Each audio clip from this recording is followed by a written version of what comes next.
kind of going off what he was asking you, whenever you hear about another school that's got kind of a disaster happening at it, is it like, oh man, my heart goes out to you because we just had to deal with that kind of thing? Or is it just like, how do you think about that and just from a player to player perspective? I mean, we still kind of take it personal because some of those guys are our friends that are put in that situation. Whether they did it or not, I'm not sure. It's not for me to speak on. But of course, you reach out to those guys and just let them know just stay focused on the court stuff. Whether they're in the NBA or whether they're still in college, wherever it may be. We're all still friends. We all still communicate.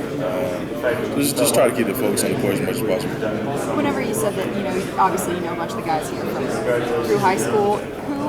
Which player who's here today, or which couple of players is like, who are you going to clown most today? Like, who are you most likely to run behind? For sure, Kat and BJ. I mean, just because we're in the same class. I mean, we're relatively close to each other as far as states and all those things, as far as us playing them on the circuit. And BJ with his tremendous job of losing weight this summer, I mean, that's big time for him. Because I know the struggle, I know what it takes. I think those guys will probably be the most likely to mess with them. Last year, when you were adjusting, to playing at a lower weight, how long did it take for your mind and your body to get fully synchronized to the new year? Honestly, I don't think it never caught up to each other. I think, like I said before, I was a little complacent towards the end of the season. They had to pick it back up towards preseason time as far as losing that weight.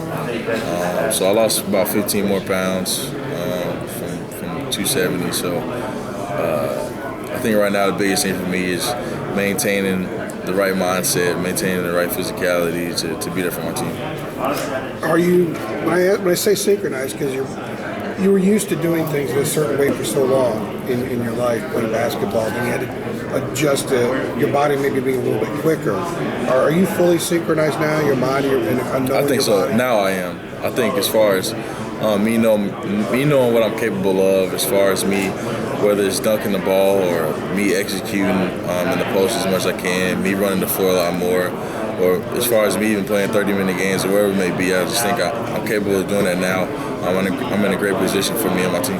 When you watched yourself on film last year and you were noticing some of the, using the word again, not being synchronized, did it appear that there was hesitance at times for a split second? Yeah, I mean, of course I think it was a big time thing for my confidence as far as me not being able to jump for so long and me finally be able to jump and me not being used to it. So I think now, like you said, everything is catching up together. I'm a lot better player than I was last year as far as my improvement, conditioning, and just being the leader for our team. What's the one thing you're better at? Is it around the rim, exploding around the rim? Or all around. I think everything? I'm better at everything.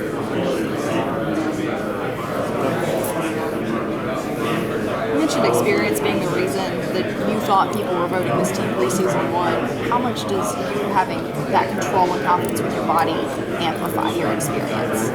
I mean, like I said before, I keep saying it's a great opportunity for me and my teammates. I've been put in a great position, blessed with guys like Jonas and Coach Williams to stay on me about my weight and stay on me about the opportunities that I could have in life, whether it's college or professional, whatever it may be.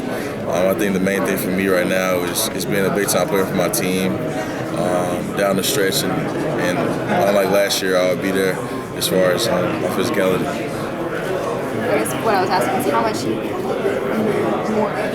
much easier does it make everything? When you really understand what your body's doing, when you really get it, how much does it magnify the ease with which you can do things? I mean, it's a lot easier.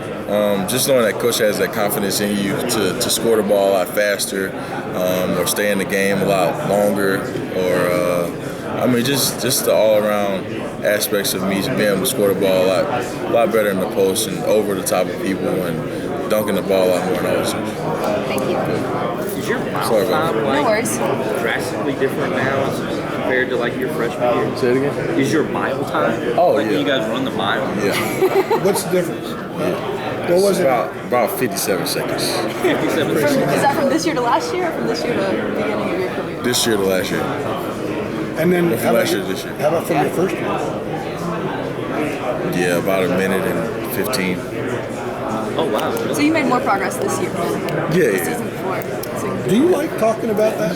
About You're just a different looking. I look at you right now. I'm getting used to the new you again. I had to adapt last year. Yeah. We're not trying to blow up your spot or anything.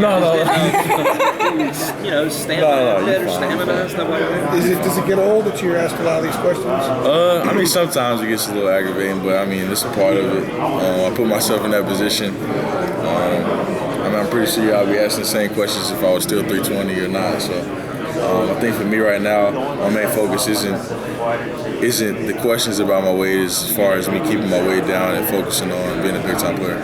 At the risk of aggravating you, how much has your wardrobe changed in the last 2 years? It changed a lot. I feel myself fit into a lot of slimmer wear. My wardrobe has changed a lot, though. I guess the total will be 2 minutes and 12 seconds of improvement from freshman to this year. If you did 1:15 and then 57 seconds. Yeah, something like that. I mean, relatively close. There you go. Throw that out. Kevin, you mentioned guys dreaded conditioning, and now they don't. Say that again? Sorry. You mentioned before that guys dreaded conditioning. Yeah. Everybody, not just you. Yeah. And now they don't. It changed. What was the dread like, and what was the attitude change like? I mean, for instance, like our 12-minute run that we have, Coach made us tougher by imposed a 6.5 laps. We had to get 7 laps, which he told us like right then and there on the track that we had to get 7 laps. So we had to quickly get our mind right as far as being tougher and not really dreading what's ahead of us and taking advantage of the situation and just proving to coach that we're tougher.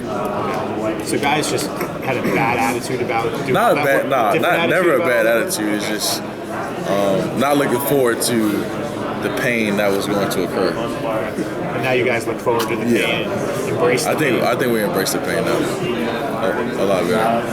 Going into your junior year, is there one game you have circled on the calendar, or is the one you're most looking forward to right now? For me, especially, I mean, I just think it's a big time for me to prove to people that I have become a better player over the past year. As far as we stay in the game longer, as far as the team, I mean, I just think we have a lot more to prove on the defensive end as far as us getting stops and those types of things. Going back to the conditioning you were just talking about, it wasn't so much about getting you guys better conditioned. Was it more about getting you guys mentally tougher?